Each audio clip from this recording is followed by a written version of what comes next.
Bonjour à tous, ravi de vous retrouver pour ce nouveau journal d'information locale. Nous sommes le mercredi 27 octobre, voici les titres de cette édition.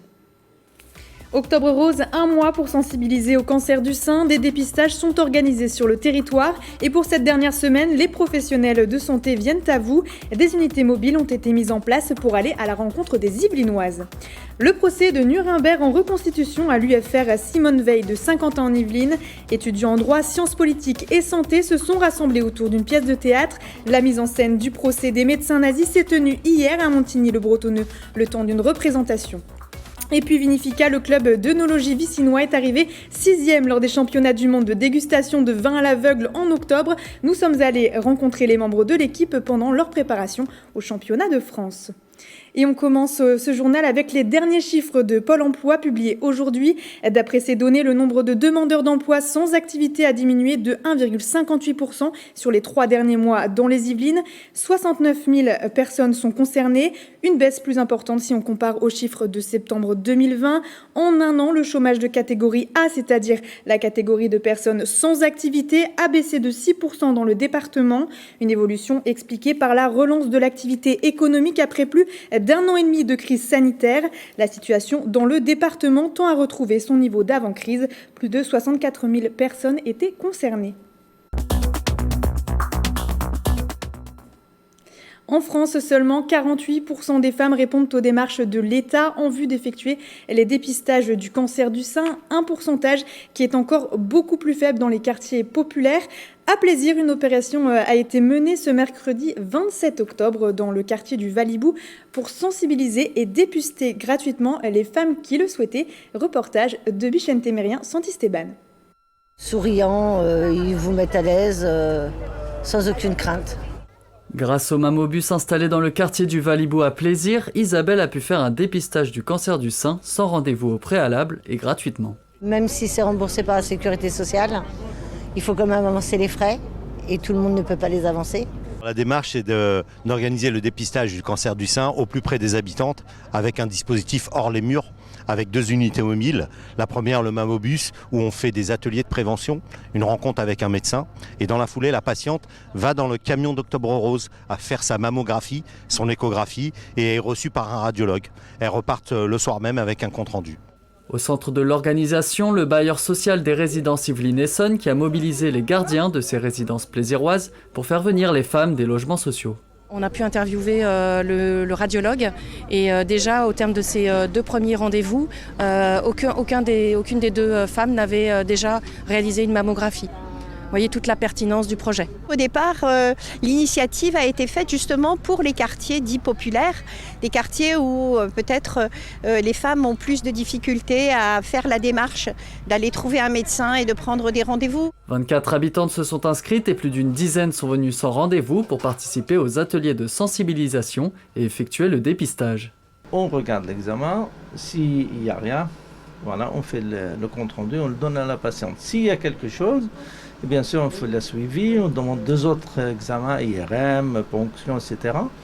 Et puis, il faut prévenir le médecin traitant ou les médecins gynécologues pour la suivi. C'est la première fois que ce dispositif est déployé en Île-de-France. Pour rappel, le cancer du sein affecte environ 58 000 femmes par an dans le pays. Toujours dans le cadre d'Octobre Rose, General Electric Healthcare est l'un des leaders mondiaux en termes d'équipement d'imagerie médicale. Basée à Buc, l'entreprise organise également des opérations de dépistage. Cécilia Olson, vous êtes avec nous. Bonsoir. Bonsoir. Vous êtes patient advocate. Oui. Vous êtes avec nous. Vous avez une unité mobile qui propose des dépistages gratuits sur rendez-vous à Versailles. Ce sera notamment du 2 au 5 novembre. On va en reparler dans un instant. Mais juste avant, je voudrais voir avec vous et vous faire réagir sur cette information que nous avons entendue dans le reportage. 58 000 femmes seraient touchées par le cancer du sein en France chaque année. Oui. Et pourtant, une femme sur 2 ne se fait pas dépister. Est-ce qu'il y aurait eu aussi un impact peut-être par rapport à la crise sanitaire ? Oui, certainement. Donc il y a vraiment un phénomène de crainte. Déjà, de manière naturelle, les femmes elles ont peur d'aller faire leur mammo par crainte de la douleur. Et après, il y a eu l'effet Covid. On a eu peur d'y aller pour pas tomber malade du Covid. Et aussi, les femmes ont tendance à donner la priorité à d'autres choses, à d'autres personnes de la famille. Donc, elles sont pas voulu surcharger les urgences ou d'autres pour aller faire leur mammo. Voilà. Donc là, vous disposez d'un camion qui, depuis le début du mois d'octobre, en fait, est déjà passé par plusieurs villes, dont Versailles la semaine prochaine. Oui.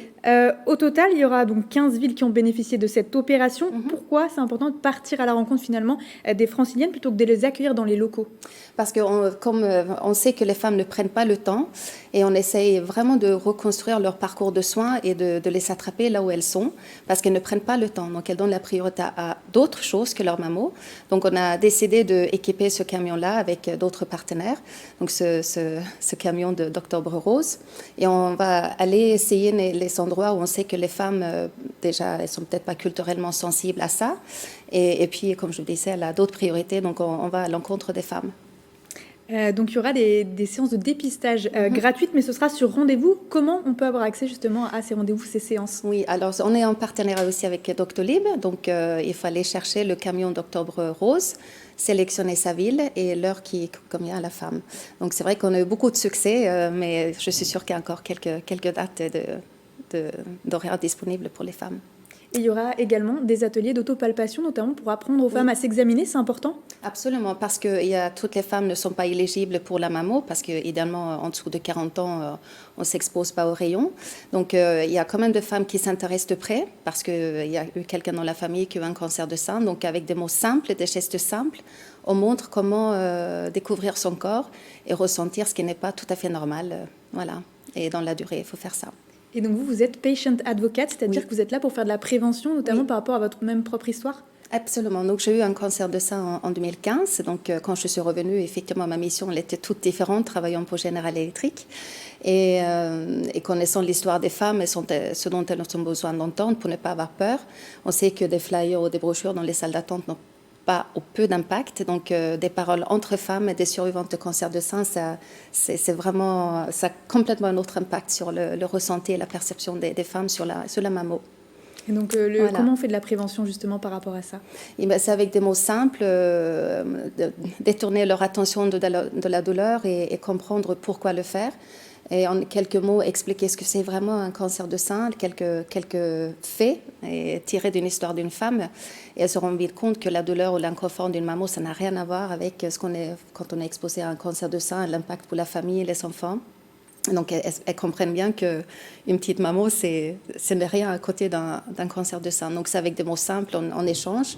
Il y a la parole s'est vraiment libérée dans ce camion parce qu'on est entre femmes, peu importe les cultures et d'où on vient, on est juste des femmes avec les mêmes questionnements par rapport au corps, le cancer et comment juste savoir si ça va bien ou pas dans son corps. Donc c'était des rencontres incroyables.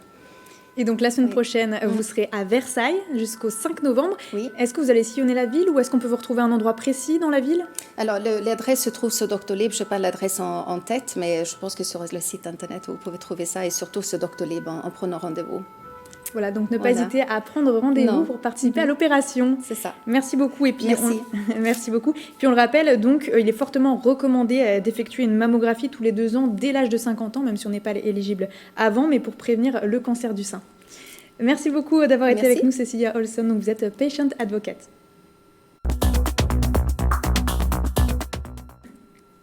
Mardi 26 octobre aura lieu la première représentation de la pièce Projet Nuremberg à l'UFR Simone Veil Santé, un projet pluridisciplinaire qui mêle les étudiants de la faculté de droit, de sciences politiques, mais aussi de la faculté de santé. C'est une expérience d'éloquence, de l'histoire et de l'éthique. Un reportage de Bichente Mérien Santisteban et Céline Charles. Cela fait plusieurs mois que ces étudiants volontaires travaillent sur le projet, une pièce de théâtre de 35 pages qui retrace le premier procès de Nuremberg.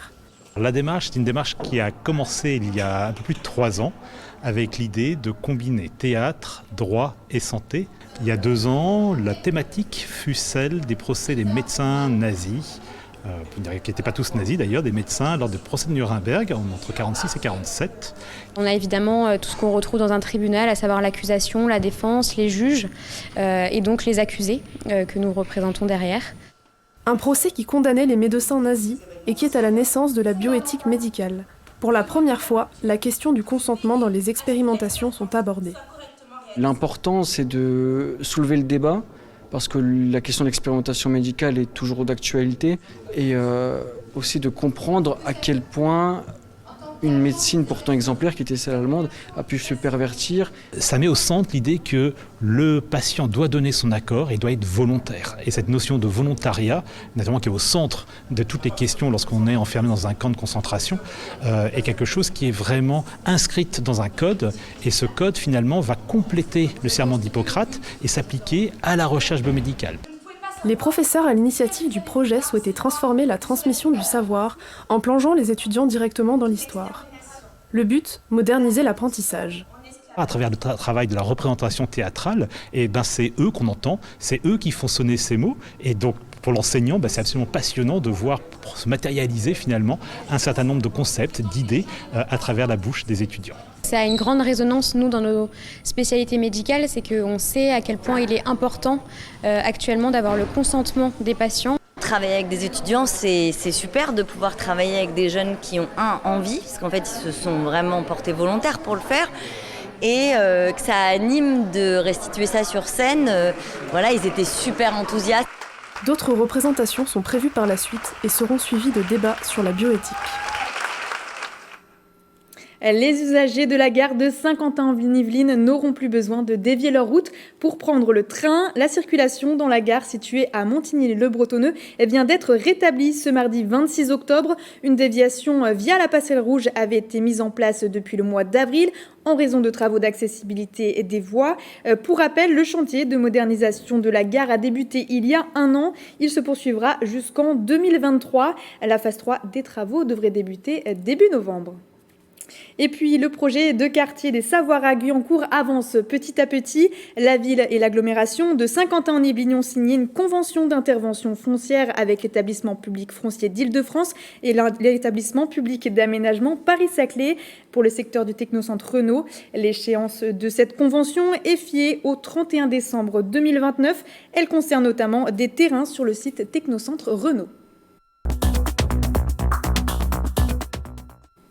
5 équipes du club d'œnologie Vinifica de Voisins-le-Bretonneux ont participé au championnat de France ce samedi 23 octobre à Mentou-Salon, dans le département du Cher. Une équipe a remporté la première place, se qualifiant directement pour la grande finale qui aura lieu au mois de juin. Les autres attendent début décembre pour disputer la deuxième manche. Mais alors, comment font-ils pour reconnaître un vin à l'aveugle? Le reportage de Céline Charles. 6 vins toutes les 10 minutes, c'est ce que doivent déguster à l'aveugle les 5 équipes du club d'œnologie de Voisins-le-Bretonneux pour le championnat de France. L'objectif est de trouver les caractéristiques précises des vins. Sur cette feuille, nous devons mettre le cépage majoritaire, l'appellation, le producteur, le nom de la cuvée au cas où vraiment on a des bonnes sensations et qu'on trouve la cuvée, et le millésime qui correspond au vin que l'on a dégusté. Nous allons déguster en général 80 blancs et 80 rouges. Sur ces vins-là, il va falloir trouver le cépage principal, l'appellation, le millésime, éventuellement le nom du propriétaire et le nom de la cuvée. Réunis un soir par semaine, les membres de ce club créé en 2005 participent au championnat de France de dégustation depuis plusieurs années. C'est un des plus gros clubs de France avec 85 membres. Il y a des grands dégustateurs en France. La France a d'une part une grosse activité viticole, mais également beaucoup d'amateurs passionnés. Et le fort du club ici, c'est la complicité et puis avoir envie d'avancer ensemble et puis de transmettre, beaucoup de transmettre. Tous les vins qu'on va déguster ont chacun une personnalité, donc il faut arriver à détecter tout ça. Et un entraînement est très important dans notre rôle de compétiteur. Servir, tourner, sentir, goûter, tous les sens de ces compétiteurs sont éveillés face au verre. Pour deviner, mémoire et régularité sont les mots d'ordre. On va prendre le verre, on va regarder la couleur du vin. Là, ça va donner déjà une première indication. Ensuite, on va faire une première analyse olfactive. Après, on va faire tourner un petit peu le vin pour avoir des arômes qui sont plus lourds, qui vont sortir plus facilement. Et enfin, ensuite, on va le mettre en bouche. Il Il y a des gens qui sont plus réceptifs que d'autres, bien sûr. Hein. Il y a l'olfactif, il y a la mémoire qui est très importante. La grande finale devrait se dérouler en juin prochain. Espérons donc que cette année soit un bon millésime pour eux. Et l'arrivée de l'hiver est une période plus propice aux troubles de l'humeur. Ce phénomène est reconnu et appelé trouble affectif saisonnier. Mais à défaut d'avoir du soleil, les médecins se tournent parfois vers la luminothérapie. Un nouveau traitement doux, c'est le cas de la clinique d'Yvelines à Vieille-Église en Yvelines. Le reportage de Bichente Mérien, Sandy Stéban, regardez. Bonjour docteur. Alors dites-moi. J'ai mal dormi cette nuit, je me sens fatiguée, je me sens vraiment pas bien. Quoi. Ça vous dirait de faire une séance de luminothérapie, comme la dernière fois? Ah oui, je veux bien. Le soin par la lumière, un traitement de plus en plus utilisé par la clinique d'Yvelines. La patiente se plaint d'avoir mal dormi, elle se sent fatiguée, elle a besoin de récupérer un petit peu ce matin. Du coup, nous allons choisir le programme Turbo Sieste qui se déroule en 5 minutes, un peu plus de 5 minutes. Le choix se fait parmi une vingtaine de programmes. La luminothérapie est utile pour la gestion du stress, la dépression ou encore l'alcoolodépendance. Je suis ici depuis le mois de février. J'étais déjà abstinente, mais j'avais du mal à m'y faire. J'étais très anxieuse, des pensées négatives. L'arrêt d'alcool, c'est bien, mais vivre sans, il faut l'apprendre. La lumino, elle apporte... Pour moi, elle m'a apporté de la détente, de la lâcher prise. En 9 mois de pratique, 65 séances ont été effectuées à la clinique d'Yvelines. 85% se sont déclarés satisfaits par cette méthode douce. Nous savons que les médicaments ne peuvent pas tout faire. Un patient dépressif qui est sous traitement antidépresseur met à peu près 6 mois pour aller bien. Tandis que si on associait ce traitement antidépresseur à de la luminothérapie, au bout de 3 mois, parfois même moins de 3 mois, le patient s'améliore. En raison d'un phénomène appelé trouble affectif saisonnier, la période hivernale est plus propice aux troubles de l'humeur. C'est la fin de cette édition. Merci à tous de nous avoir suivis. Demain, retrouvez Grégory Canalet à la présentation de votre journal local. Ce sera en direct sur TV78 à 18h. Très bonne soirée à tous sur TV78.